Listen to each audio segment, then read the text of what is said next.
Hello again, Mark speaking. This is module number 4. In module number 4, the title is very simple. It's all about financing. We need to understand financing in order for us to be able to put deals together. So we're going to talk about banks. How do banks react to us as investors? How do they lend? We're going to talk about mortgage brokers. How to find the good ones, the bad ones. What do they charge? We're going to talk about hard money lenders. Where do you find them? What do they charge? 4 key mistakes that could actually cost you a fortune.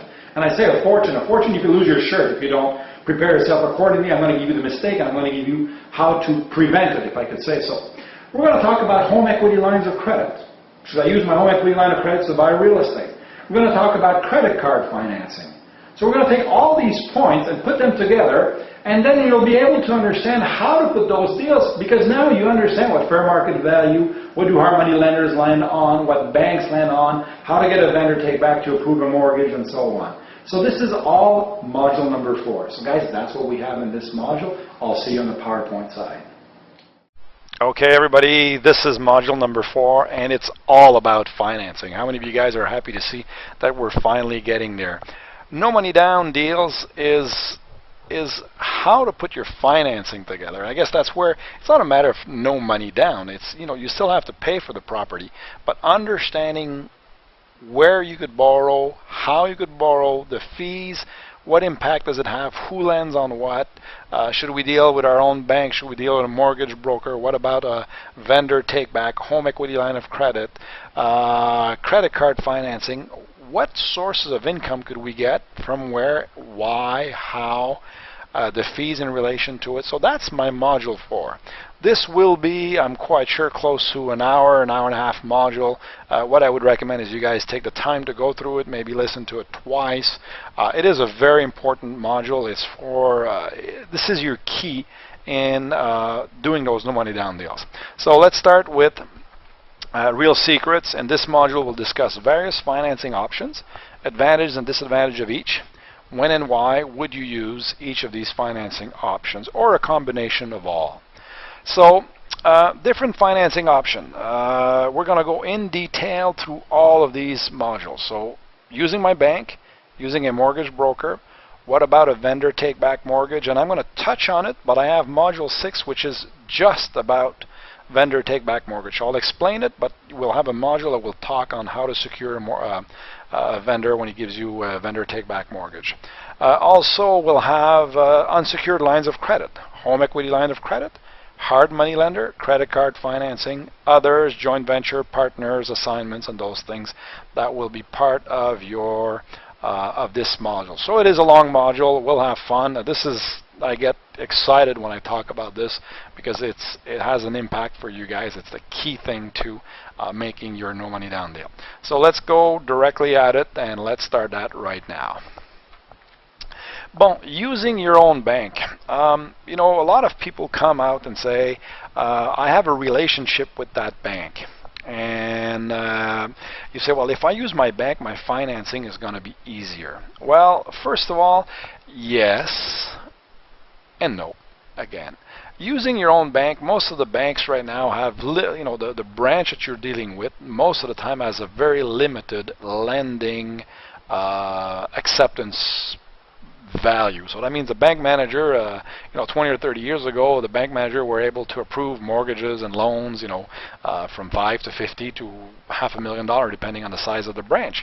But today, everything goes back to main offices. So they centralize all the lending policies, criteria, and everything. So really, the only relationship is you have the relationship with the gentleman, but he doesn't really take or make the decision behind it. So, and that's the advantage. The advantage is that you know the manager or you know the person. The disadvantage is that they have no decision power. It goes somewhere else. Also, some banks will actually have a limit to the maximum they're allowed to lend. So why would you go to a place where a financial institution where they actually cap their lending to X number of dollars, or they might even, some banks will say, we don't even lend in this city, we don't lend in this part of the city. It's called red zoning, by the way. So at some point, there's no advantages to dealing with your own bank. Now, the other disadvantage is that sometimes they know too much about you. You know, you don't want to have all your eggs in the same basket. You don't want your bank manager to know that you've bought 4 properties this year, because, you know, as soon as he starts sensing or feeling that cash is tight, guess what happens? They start calling you in and, well, you know, could you give us other security? What else could you give us? Or they'll start pulling business from other financial institution.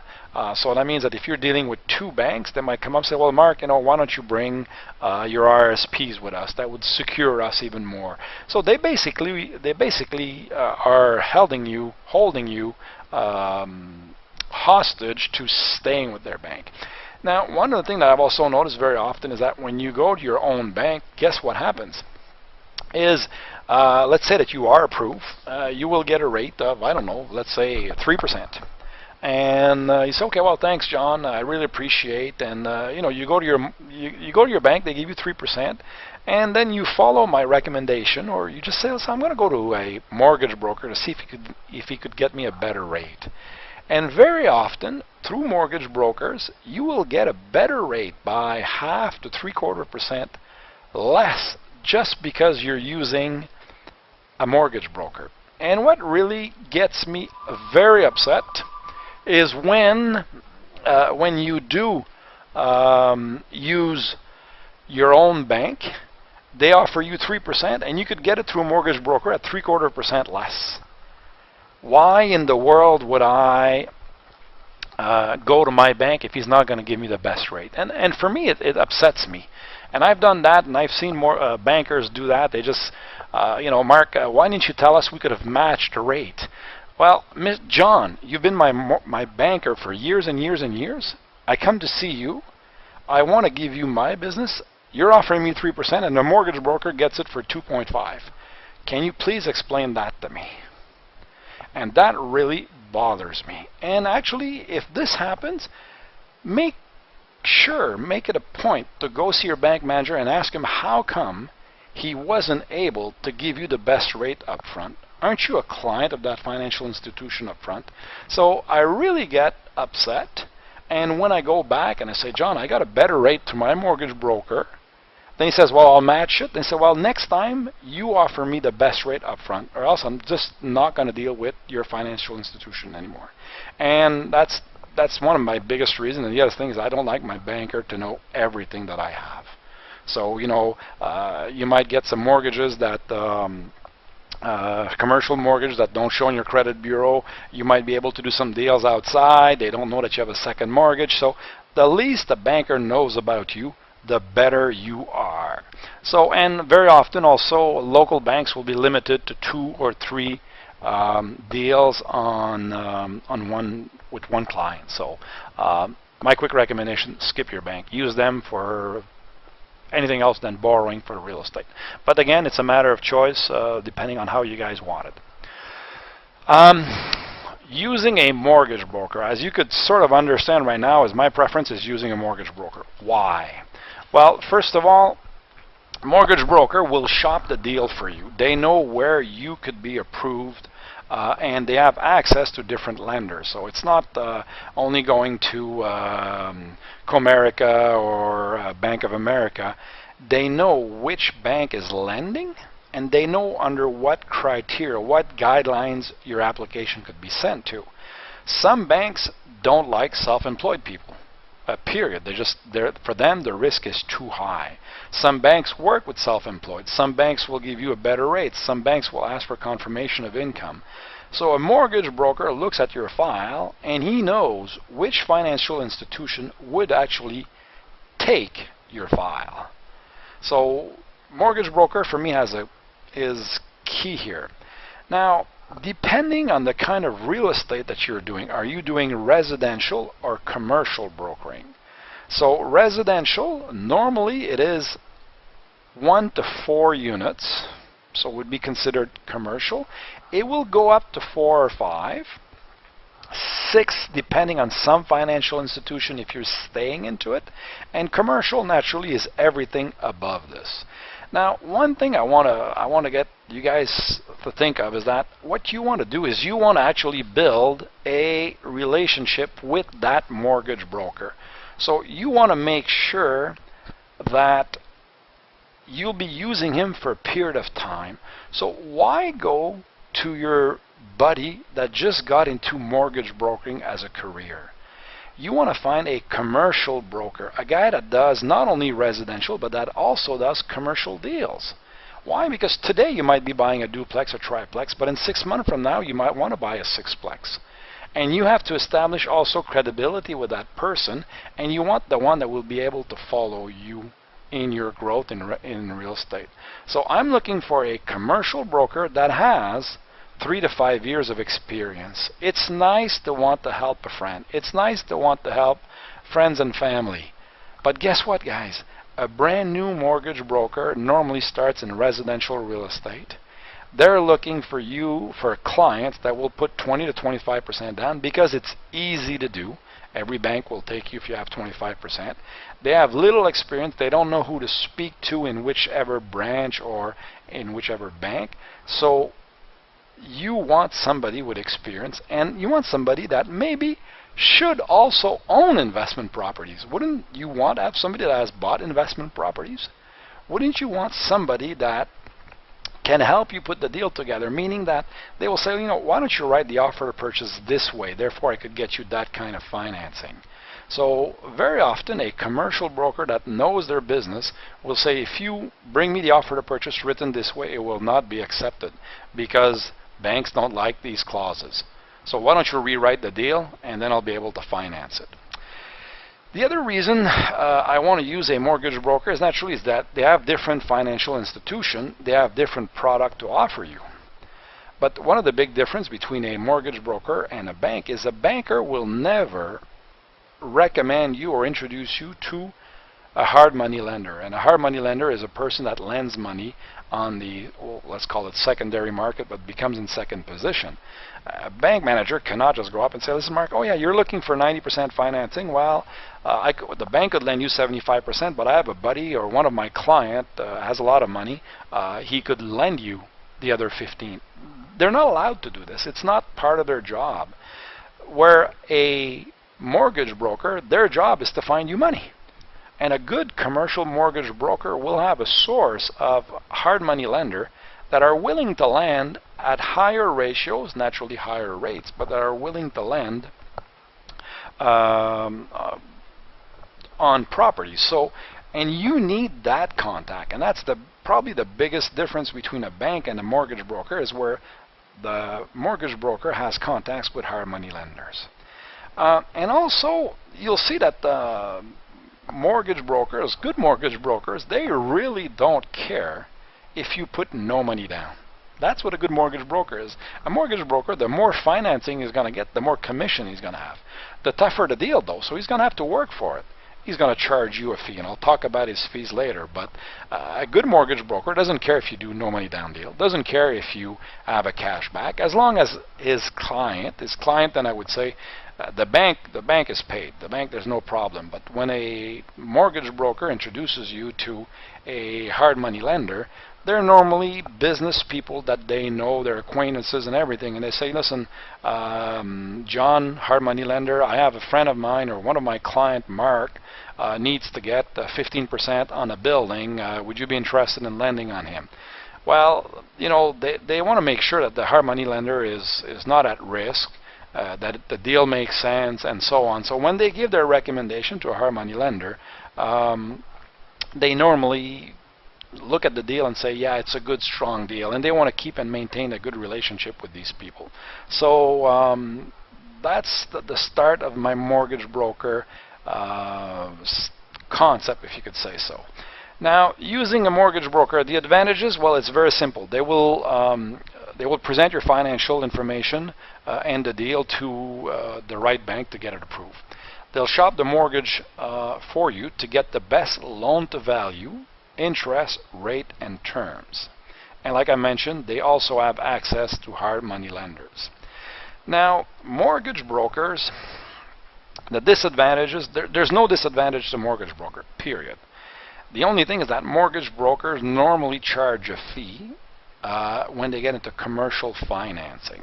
So residential, I'll talk about residential first. Mortgage broker normally don't charge a fee for residential. The reason is very simple, is that they are paid by the bank a percentage, and normally it varies between 0.5 to 0.85%, and that the bank is paying them to bring them a client in residential real estate. And that is the norm. That's what they're making money on. Except banks normally do not pay a commission to a mortgage broker when it is an open mortgage. And it's quite simple. The reason for is that if it's an open mortgage and the bank pays, I don't know, a $3,000, $4,000, $5,000 commission, and they put the mortgage in place, they pay the mortgage broker, and 3 weeks after you repay the loan, they are actually out of pocket. So very rarely will you be able to get a mortgage broker to not charge you a percentage on an open mortgage. So I'll say that another way. Mortgage broker will normally charge you a fee to put in place, even if it's with a bank, on a first mortgage, on a residential property. If it's an open mortgage, they'll charge you a fee. If it is a closed mortgage, normally you should not have to pay a fee. Now here's another quick tip here. Don't pay in advance fees to mortgage brokers. I'm sorry, but I disagree. If the mortgage broker needs to be paid in advance for your file to be approved, chances are very, very high that he will not be able to get you financing. What you may want to do at that point is say, well, here's my application. Get me a letter of interest, which is different than a letter of commitment, but get me a letter of interest, then I'll pay you half the commission. And when you finally get the letter of commitment, I'll pay you the other half. But don't get, I'm sorry to say it this way, but don't get ripped off by brokers, and that will say, listen, you're flaky, you're not sure, it's going to be a tough file to finance, therefore pay me up front for me to do the work. If that occurs, move on to a next mortgage broker. After that, what do we have? Mortgage brokers' fees, well, they're normally paid by the financial institution, except on, like I just mentioned, open mortgages, bad credit, or difficult financing. And I didn't touch that yet.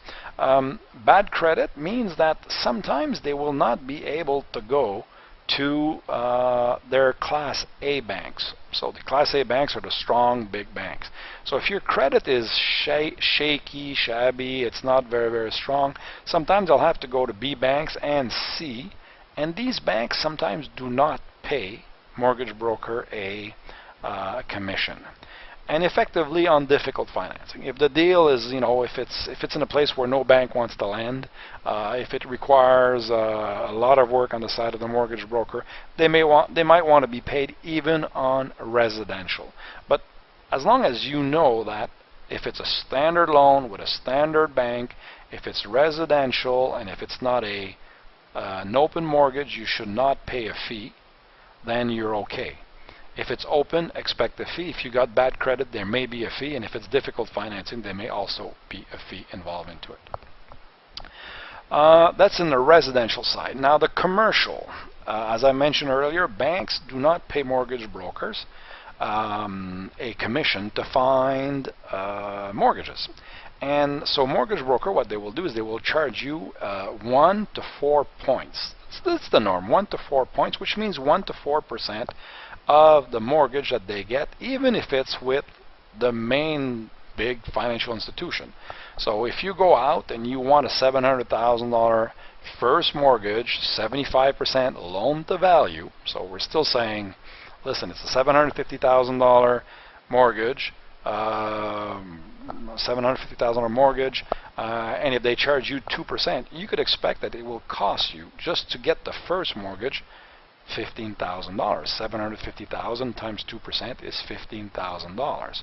So expect that. Now, some mortgage broker will charge you a little fee at the start. Most of them will actually, on closing, you'll have a commission payable to the mortgage brokers.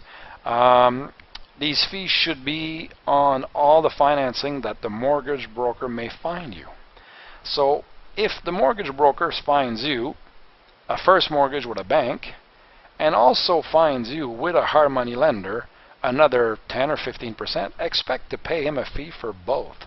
So if we take the example of $1 million deal, and the mortgage broker says, I'm going to charge you 2 points on the first, and I'm going to charge you 3 points, 3% on the second mortgage, that means that in this case, if I say 2 points of 2 point on 750 is 15,000, and if he says 3 points on a hard money lender and he's lending you, getting you $100,000, that means there's another $3,000 in fees to introduce you to that hard money lender. I hope you guys follow what I'm saying here. So these are the fees that you could get from banks and mortgage brokers. So now I've sort of resolved my first mortgage with my bank. I got a hard money lender. I've got a mortgage broker that will find me maybe a hard money lender. But a lot of people are saying, well, Mark, why would I pay a hard money lender when I could use my lines of credit, secured or unsecured? Well, let's talk about that. So, secure, unsecured, advantages. Well, a line of credit is normally at a very low interest rate. You'll find some of those based on prime -1, prime +1, you know, low interest rate. The good thing about a line of credit is based on usage. So if you don't use it, you don't have to pay for it. So, and it's normally fairly easily available, easily renewable. Now, that's the challenge here. If you have a small line of credit, like 5 or 10,000, it may be unsecured. But when you're going to start going to 25, 35, 40, or 50, they might want a secured line of credit. Okay, so unsecured, low interest rate. The interest rate will not be as low on an unsecured than a secured. Payment might change, easily available, easily renewable. I mean, it's nice to have a line of credit. See what your bank will offer you. The disadvantages of lines of credit is very simple, is that some of these lines of credit will require sometime payments of 3% of its used value. So if you have a $10,000 line of credit and you're using it, all of it, well, you'll have a 3% payment per month. Terms may vary. You need to requalify. It's obtained by your bank, which means that they know everything from you. So lines of credit is great, but it's not your best source. And people say, well, Mark, again, I'm going to repeat myself here. Why would I pay 14% when I could use my line of credit? Well, I'm going to tell you something here, is that, and I'll repeat it later on, but I need to bring it here. The cost of money is not as important as the availability. And if you do your cash flow, and you do cash flow with a first with the bank, a second with a hard money lender, even if the rate was 10%, and your property cash flows at 10%, you're better off keeping your lines of credit to protect yourself in the event that something goes wrong, or to buy the appliances, or to paint, or to do something, than to use your personal line of credit. It looks weird. It goes against principle. Why would I pay 10% with a hard money lender, and the rates for hard money lender is more than this, but why would I pay 10% when I could use my line of credit at 2%?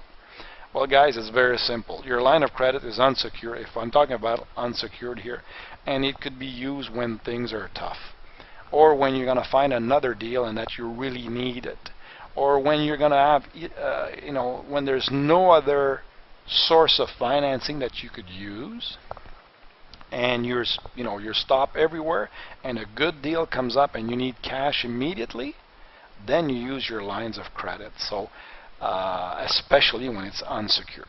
So I hope you guys understand what I'm trying to say here as to lines of credit. Now, some of you guys have home equity lines of credit. It's called an HELOC. So home equity line of credit. Well, what's the difference between, so I might have an unsecured line of credit. Unsecured line of credit, you come in, you sign, thank you, goodbye, you go, here's your checkbook. A secured line of credit may be secured by a term deposit, may be secured by a car, may be secured by something else than your home. But a home equity line of credit is 100% secured buy your home. So most of the time what happens is that you go to the bank and say, I'd like to have a line of credit. The manager says, no problem, Mark, you've got a lot of equity on your property. Therefore, what we could do is we could give you as much as you want, as long as it's not more than 75% loan to value, so we don't have to have it insured. So we'll top off whatever you have. If let's say that your house is mortgaged to 50% loan to value, they will give you a line of credit up to 75% loan to value, and because they gave you a line of credit, they will register a mortgage to secure their line of credit. The advantages to this is that normally it's the lowest interest rate on the market. It's low interest rate. It's prime minus sometimes. Okay, so the interest rate is awesome. Terms will vary. Well, if my banker has taken my house as security and has registered a mortgage on my property, well, I should get good terms and low interest rate. I might not even have to pay principal. It might just be interest only. But the disadvantage is that you have given your home as security for the loan. I've given my house as a security to get a loan. Why would you do that? You only give your house as a security as the last straw to getting your financing. When you really want the deal and you're turned down everywhere and you know that you're going to definitely make money on this deal, then you give your house as security. Okay? Now, it comes due for review at the renewal of the loan, at the renewal of the mortgage. Like I say, you should only use your HELOC as the last resort on a great deal. So, as an investor, you're going to go, let's see, let's get a bank first, let's get a vendor take back second, let's get a hard money lender third, let's get our credit card, and my last source of financing that I want to pull out is my home equity line of credit. Now, some of you guys are coming to me and investors and say, well, Mark, we cash flow on our property. Well, you cash flow, okay, and we look at your numbers and we do GRM and cap rates and all these kind of things. We do income and expense statement. We analyze your property very quickly and we say, well, no, you don't cash flow. So, yes, I cash flow. I'm telling you, I got a first mortgage at 1.7%, or let's say 2%, and I got a home equity line of credit at 2%. And so that means that basically I'm paying 4% for my loan. Therefore, your financing is very low. Therefore, you're cash flowing. But what's the value of that money? I mean, you might as well use your home equity line of credit to lend money to other people at 15% with basically no risk. And I'll talk about the risk of a hard money lender at the other end. I mean, it's I don't know if you guys understand what I mean is that you cash flow if you have low interest rates. But the norm, what is the value of the money? Well, I know you could borrow money at 2%, but that money is worth 10, 12, 15% on the market. I'm willing to pay 14, 15% for a loan that I would get that it doesn't have to secure, is not needed, or is not secured by my house. I hope you guys understand and follow this. Now, credit card financing. Wow, this is the tough side here, and a lot of people get blasted. I got blasted about this. Why are you telling us to use your credit card for financing and so on? Well, here's the advantages of credit card financing. First of all, you don't need to ask permission to use it. So if you have a credit card with $5,000 and you need to buy appliances, you don't need to go to the bank and say, I need a loan for a fridge and stove for 4 of my apartments. You just go to the store and use your credit card. So you don't need to ask permission. Normally, if you are a good client and you pay your bills on time and you're not maxed out every month, you could get an increase about every 6 months. So you just have to call your credit card company, 5 months, 5.5 months into it, and say, listen, I'd like you to review my credit card history, and I'd like to get an increase. Well, guess what? It will be a lot easier to get an increase on a credit card than it will be to get a loan at the bank. So you just have to ask for an increase. You may or may not get it. It's going to depend. Now, people say, why would you buy real estate on your credit card when credit cards have interest rate of 18, 19, 21, 29%? Well, If you look at the other side of the medal, there's some credit cards out there that have a 2.9% interest per annum. And what I would recommend you is just go on Google and search low interest credit cards and use these cards. Why would you, what's the goal of having a credit card at 19% or 26 or 29% when there is one out there in the market that's at 6.9, 9.9, 11.9? And here's my example to this. Credit cards with Aereo miles, Delta Airlines credit card, and those kind of companies. In Canada, we have CIBC Aereo Gold. They give you 1 point for every dollar that you spend into it. But that credit card is fixed to what? 18.9, 26.9, whatever the rate that that company wants. My other thing is that, do you really need a gold card, or is that card just for you to bribe? Not bribe, but anyway, you know, when you tell people, listen, I have 3 gold cards, I have 1 platinum. Realistically, I don't care about the color of your credit card. I don't care if you have 5 platinums or 5 gold cards in your wallet. What you want is the ugliest card with the lowest interest rate. One other thing, you're gonna pay for your course right away. Check your wallet, see what you have in credit cards, and call those companies and ask them, what interest rate are you paying on your card? Okay, so what are you paying in interest rate? And do they have other credit cards that have a lower interest rate? And you will be surprised. I mean, I did that exercise for myself. I did that exercise with students. Students went from a 22.9 to an 11.9. Some of them went from 18 to 9.9. And to be honest, in Canada, we have a bank, Scotia Bank, that has a credit card at 4.9% fixed. Not variable, not on advance, nothing. It's 4.9% fixed. So, and it's a black, ugly card. They have gold cards. They have gold card with travel insurance. They have gold cards with points and, you know, prizes and all that. But do you really care? Or do you care for what will be the cost of borrowing? So I want you to just look at credit cards as a source of financing. And I say to buy real estate. Well, you know, in today's market, we all agree that it's very difficult to get financing. It's tougher than it's ever been to get financing. And sometimes you get a deal, you could buy a house for $15,000 or $20,000. And it's very difficult to buy a house for to get some financing on a $20,000 house or $15,000. I know I bought some in the States and in Michigan, and you know, you buy a house for $6,000, you put 15 in, and you'll sell it for 35.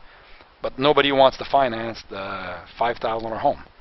So could you go to your bank and just get a $5,000 advance, or could you go to your bank and get some checks? And some banks will send you a checkbook that is at 6.9, 7.9 financing, and it's short-term financing.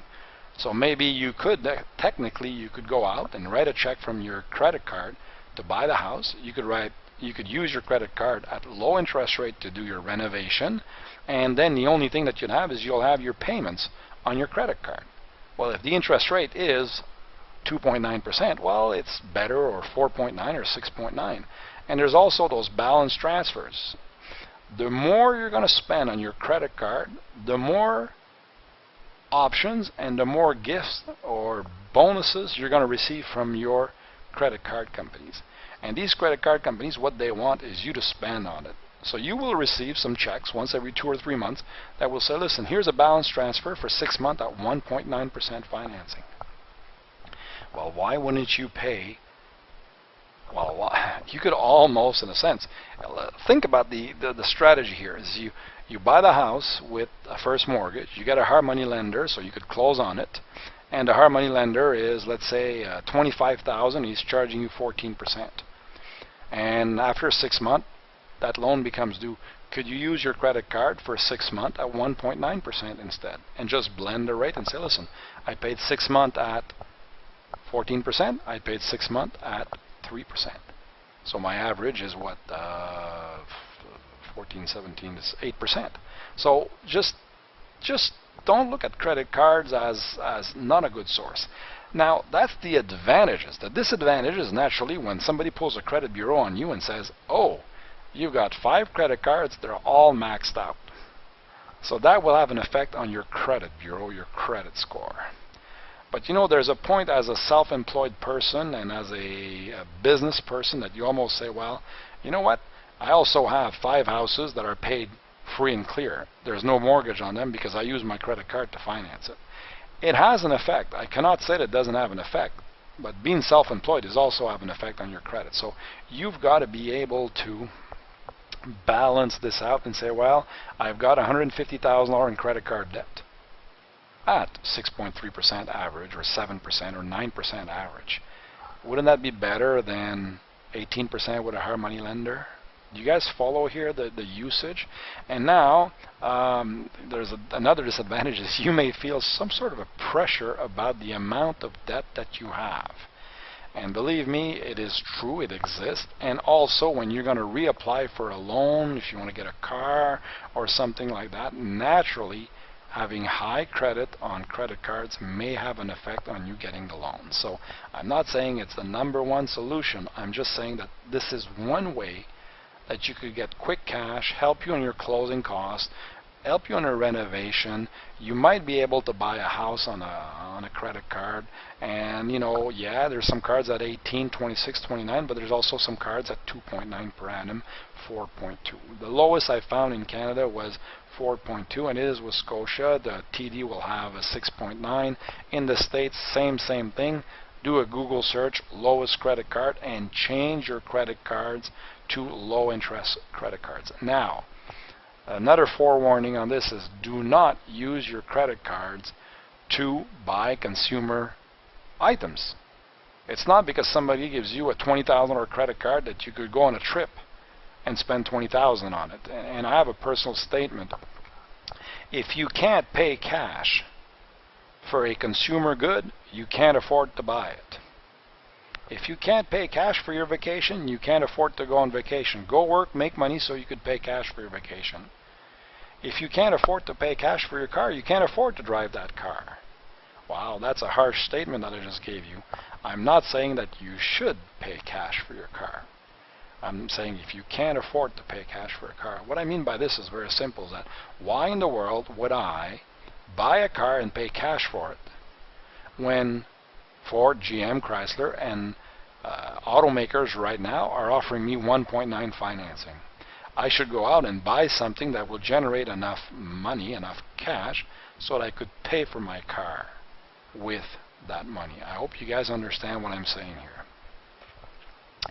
Okay, I think I'm overdone on credit card. Okay, let's talk about hard money lenders. Hard money lenders, HMLs. Who are they? Well, hard money lenders are normal people that have money in the bank and are getting low interest rate returns. So they're, you know, lawyers, accountants, professionals, engineers. It could be Uncle Sam. It could be Susan and inherited. It could be, you know, just they're normal people, and they just decided to lend money. I have some hard money lenders that, you know, they had farmland. They sold that farmland. They go to the bank. The banker says, "Well, I'll give you for your $2 million. I'll give you 2.25%." Well, why in the world would I leave $2 million at the bank and get 2% when I could turn around and lend it to investors at 14, 15, 16%? So, I mean, they're just normal people. Now, where do you find them? Oh, that's interesting. Ask. You know what, guys? I would challenge you to go out and in the next week, and every person that you meet, be polite here. Say, hello, my name is Marc Mousseau. I'm a real estate investor. And by the way, do you know anybody that lends money? Or do you lend money? And I would almost bet that if you were to do this with 50 people, you'd find a hard money lender out there. You'd find somebody that would say, no, I don't have any money, but my father lends money. Or I don't have any money, but my uncle is a hard money lender. And, oh, yes, I do. My mom does, or whatever. So the first thing is ask people around. John, do you have any money to lend? If I found a good deal, if I brought a good deal to you, would you be interested in lending? If not, do you know anyone that may be interested in lending in real estate? I mean, basically, they would be secured by the piece of real estate. That's what you're looking for. So you should almost learn this by heart. You know, hey, John, how are you doing? My name is Marc Mousseau. I'm a real estate investor. So, John, let me ask you a question. Do you have any money to lend? You know, if I found a good real estate deal, a good deal, it's worth $1 million, let's say, and I buy it for $750, would you be interested in lending? Or if you're not, would you know anybody that'd be interested in lending? So hard money lenders are fairly simple. They're not bad people. I mean, it's not the old days where, you know, you'd only find them at the pawn shops and something like that. I mean, these are just professionals that have money, or people that have money that are willing to lend based on that. Now, hard money lenders, what's their process? Well, let's take the process from the start. You find a property, and I'll give you some numbers here that are fairly simple. I'll make everything round. So you find a property, it's worth $1 million. So the fair market value is $1 million. You're buying it for $800,000. Just follow me on the numbers here. It doesn't matter. Does it make sense or not? You're buying it for $800,000. It's worth $1 million. So you go to your bank. The bank will say, very simple, will lend 75% of $800,000. So the loan to value 75%. That means $600,000. So now you're short $200,000. Do we agree? So you're buying it for $8,000. Bank comes in, says, I'll lend you 75% of your purchase price, not the fair market value, because that's what banks lend on. And they'll say, we'll lend you $600,000. And you're saying, I'm short $200,000. So you go see your mortgage broker. So, Mr. Mortgage Broker, do you know anybody that's willing to lend on a good deal? And I'm looking for a hard money lender here. So mortgage broker looks at the file and says, oh, it's worth $1 million.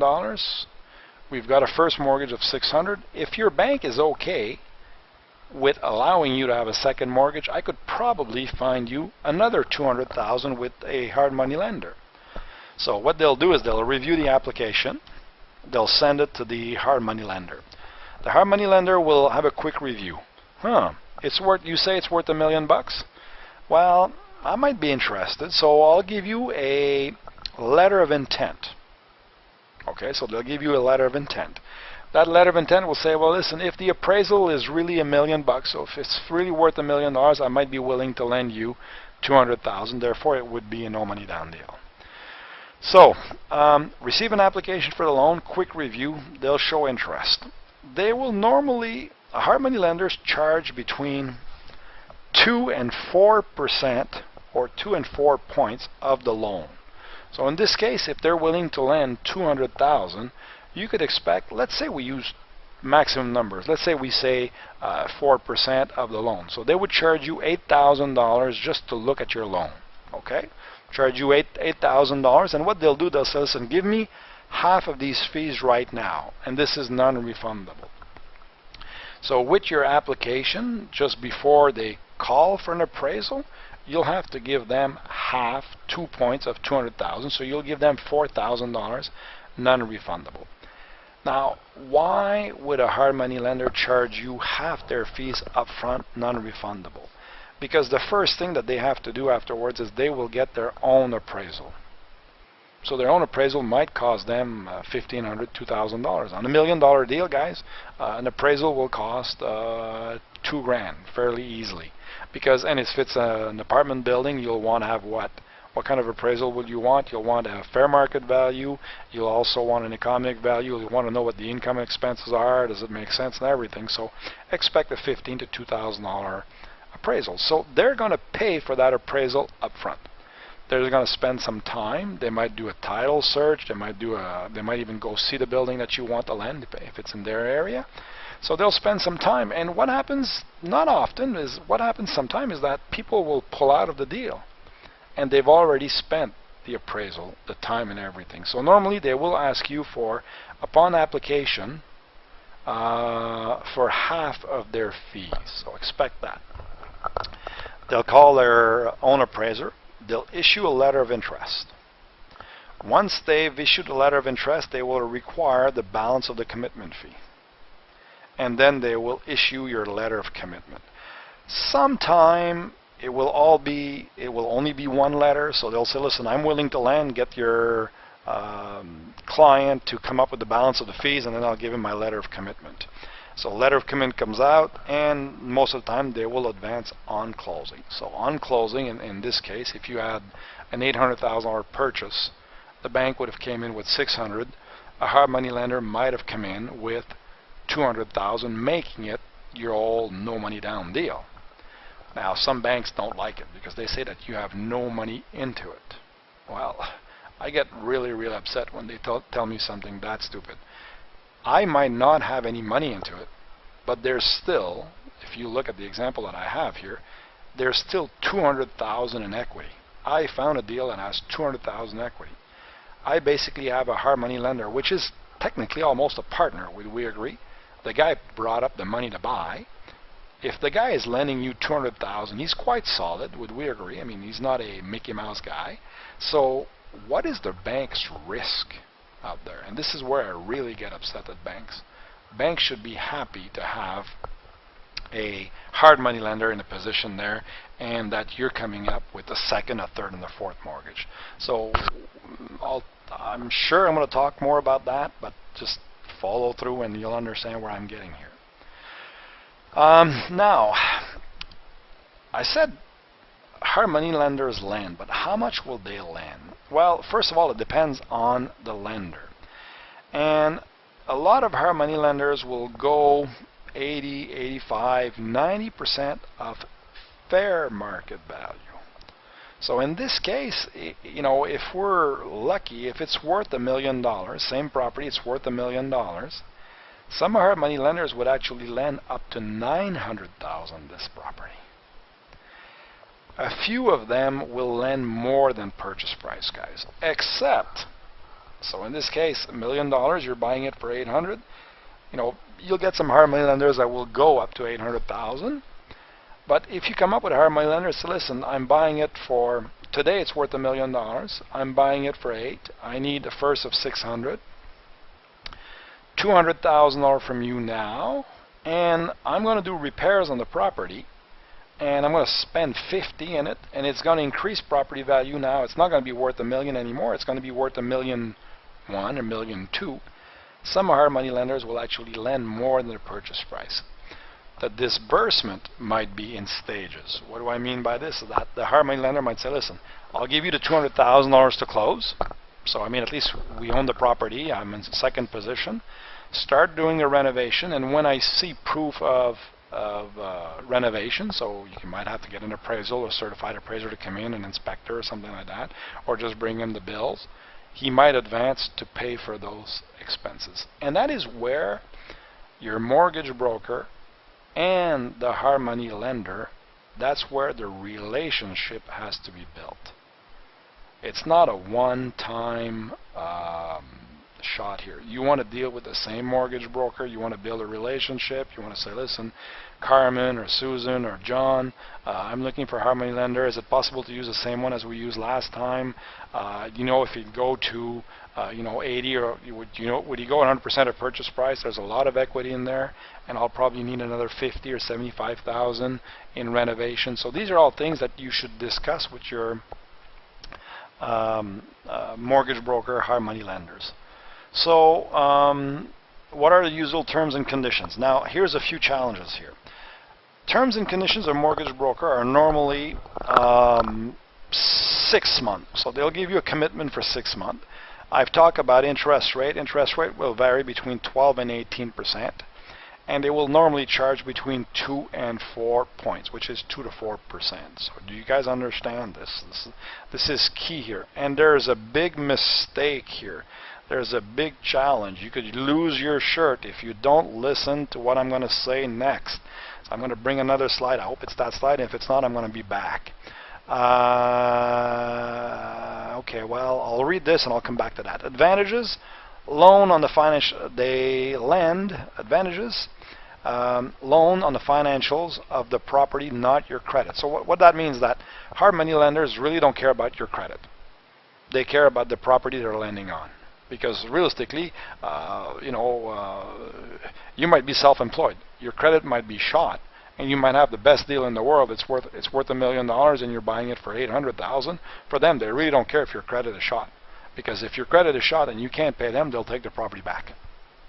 Okay, it's a good way to top up traditional bank financing to full financing. They're usually pretty quick turnarounds. So that means that hard money lenders will normally give you within 2 or 3 days an answer, and they have the money available within a week. It's not a big thing.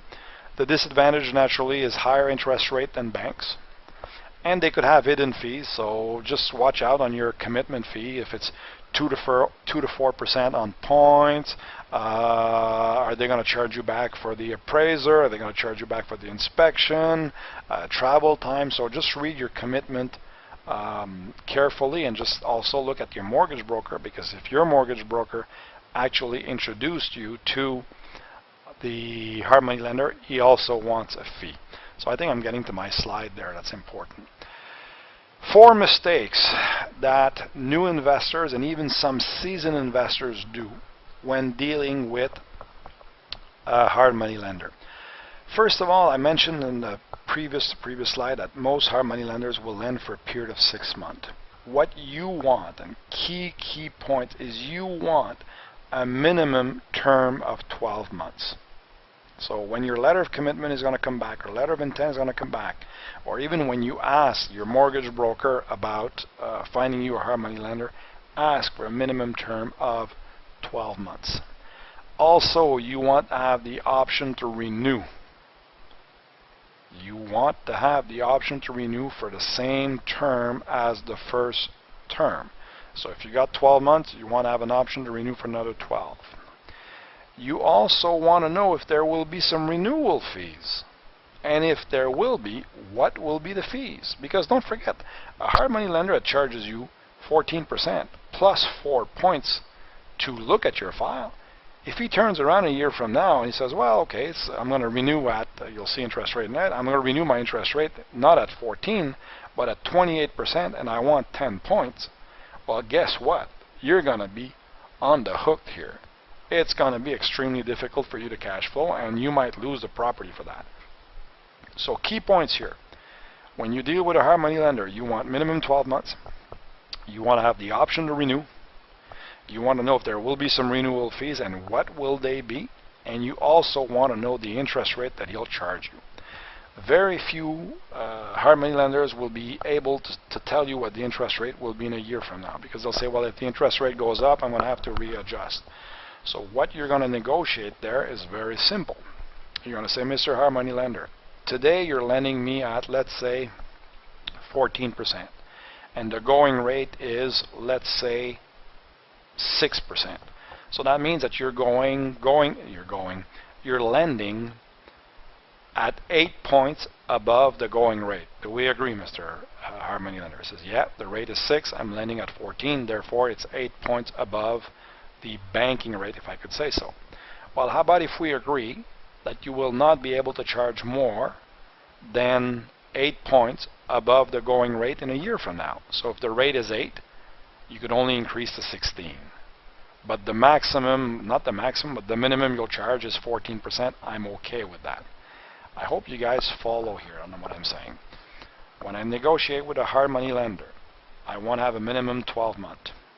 I want to have the option to renew for another year.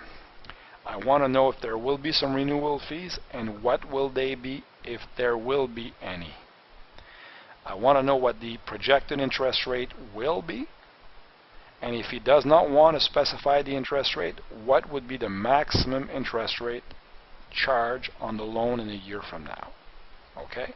Now the reason I'm so advocate about making sure you understand this is, here's an example.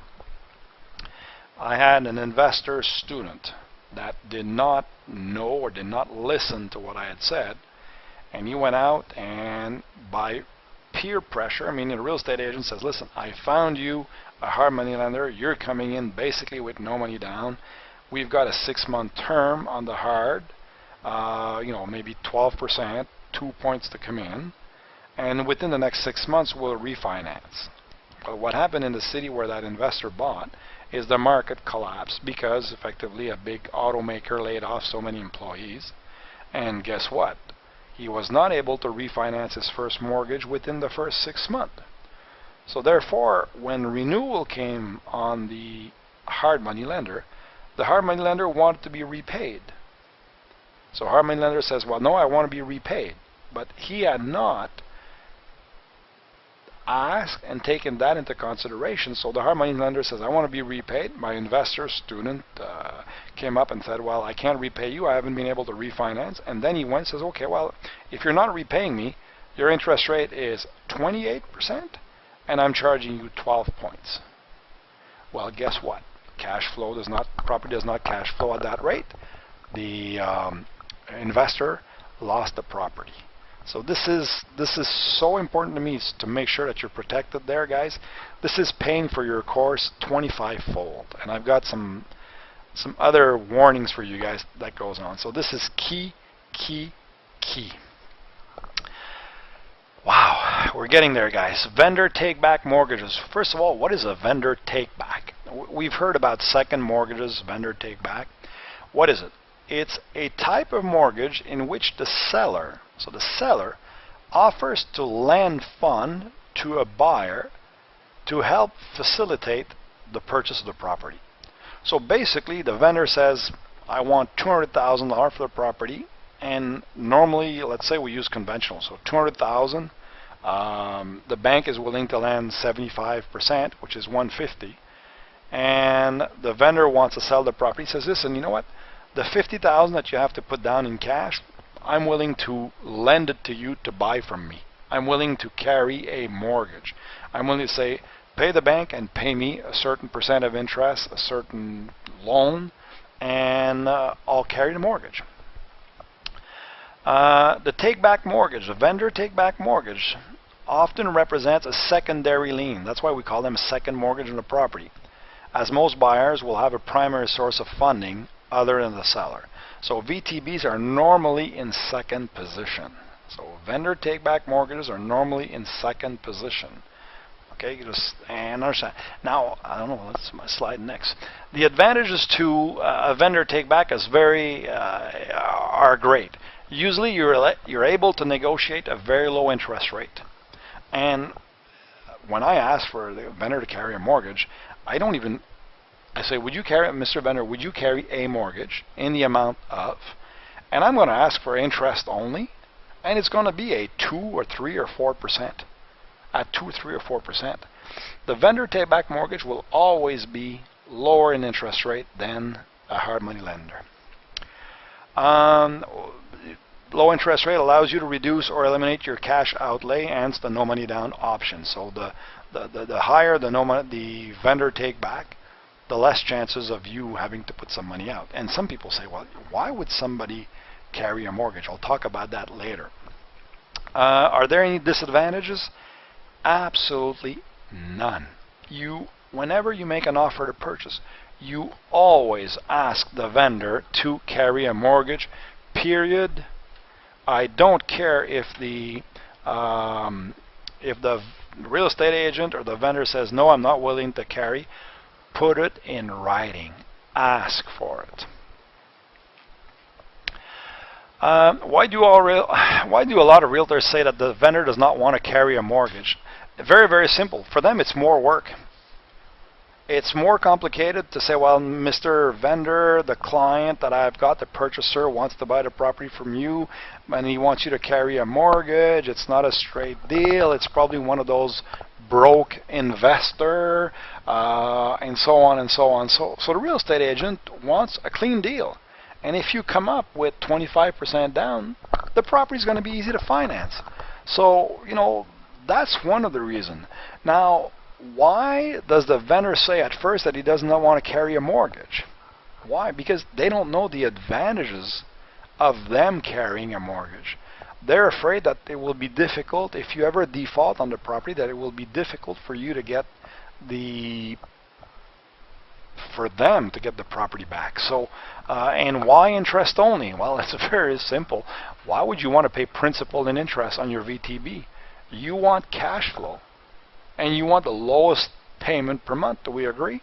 So we're asking the vendor to carry a mortgage, and notice I'm saying a mortgage. I never ever say a second mortgage. Vendor agrees to carry a mortgage in the amount of. So vendor agrees to carry a mortgage, interest only. Now let's talk about partners and joint ventures. You want to bring in partners for cash or for knowledge. So if you're looking, I'm going to take the $1 million example again, and I've got it's worth $1 million. We're paying $800,000. I'm going to get a first mortgage of 75% loan to value, so that's $600,000, and you're short $200,000. Well, think about it. If you found a deal, and do we agree that this is a deal? It's $1 million property, and you're buying it for $800,000. You found a deal. If you bring to business partners, other investors, friends, a transaction where there is $200,000 in equity, and because you're buying it at $800,000, it cash flows, wouldn't some of these partners, joint venture people, be willing to put the $200,000 as a partner? You might have to buy the property with them and say, listen, we're 50-50 in the profit, we're 50-50 in the cash flow. But think about it. Without that person coming in and putting that $200,000, you would not be able to get the deal. So wouldn't you rather have 50% of the profits, 50% of the cash flow, 50% of the advantages, and you have none of your money in? A very quick example of this: I was selling a property, a piece of land, to an investor. It was a $2 million deal, and this young investor, brand new, had no money at all, but wanted to be in. And I said, well, I don't care, as long as you pay me, go get your money. It's $2 million. And the young student called Jose actually calls me back 3 weeks after. Says, Mark, I found the money, but the guy is a real shark. He wants 60% of the deal. And I said, okay, so you want 60% of the profit? You want 60% of the cash flow? I said, yeah, that's what he wants. I says, he's a thief. It doesn't make sense. I'm willing to pay 12, 15%, not 60%. And I said, Jose, says, if you don't get that $2 million from that investors, are you going to be able to buy the property? He says, no. So you mean to tell me that you're upset that the guy wants 60%, you're still going to make 40% on something that is none of your money? So, when I say the cost of money is not as important as the availability, this is what has to get into your mind here, is that if somebody's willing to put all the cash, you exchange it for knowledge. Partners will come in if you have a deal. You won't get me or any investor or any hard money lender to come in and the property's worth $1 million. You're buying it at $1 million and you want 100% financing. This will never happen. Why would a hard money lender, why would a partner come in and lend you all the cash to buy a property just because you think it's a good deal? No. A deal is a deal, and you'll find financing on deals. There's advantages and disadvantages to joint venture. Joint ventures are risky. Who are you dealing with? Who controls? If the guy puts the money, he controls the whole deal. What will happen if there's a cash call in 6 months and a year from now? What happens if you fall sick and can't handle the property? Will he be able to maintain it? What happens if he needs that cash in 6 months? So he's coming up, he's putting a $200,000, and that partner, 6 months after, says, listen, John, my business is not going well, I need to sell the property. Well, you might not be ready to sell it. You might not be ready to capitalize on the deal. So you need to really structure your partnership through corporations, and that I would recommend you do talk to an asset protection lawyer to make sure that you're protecting your own house, all these kind of things, in the event that something goes wrong. How much should you pay to get money? Well, the cost of money is not as important as the availability. Just remember this. If a hard money lender wants 18% and you do all your numbers and you still cash flow at 18% and you're 100% financed and you do make money on it and the risk is basically on him, not on you, why wouldn't you accept to pay the 18%? Module 4 wrap up.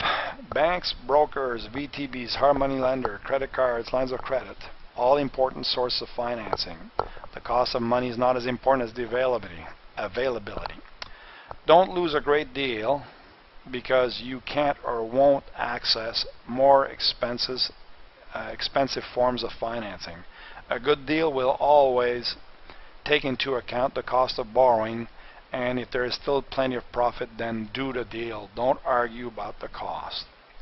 So I hope this helps you out in understanding financing. My next module, we're going to talk about mortgages, the priorities, who has first right, second, and third, how to use different types of mortgage in lending criteria to put together your no money down deal. Hey guys, I hope you've had great knowledge, I'm sure, and I hope you re-listen to this module 2, 3, or 4 times. And again, go on our blog, post if you have some question. We'll definitely help you answer it. You know, it's at icarelearning.com, and you could post there questions on financing and so on, and we'll help you out there. So guys, we'll see you in module 5, and see you then. Thank you.